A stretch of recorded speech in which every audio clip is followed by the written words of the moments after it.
Băi, Ceampa, băi, băiatule, băi, n-am nimic cu tine așa ca om, dar cât de nesimțit poți să fii, mă, să povestești de crimele tale, cum ai ciopărțit, cum ai omorât oamenii ăia pe live în fața la oameni. Nu ai pe conștiință așa, măcar să ai bunul simț să taci din gură și să fii recunoscător că te-a lăsat ăștia să ieși afară, că eu unul ți-aș fi dat pe viață, te-aș fi electrocutat, te-aș fi mirlit.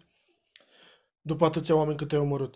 Tu nu ești un smart 2, un cine știe ce. Tu ai îmbătat pe prietenul tău, l-ai omorât beat, l-ai luat la pari, pe femeia aia, pe nu știu ce. Ești un psihopat.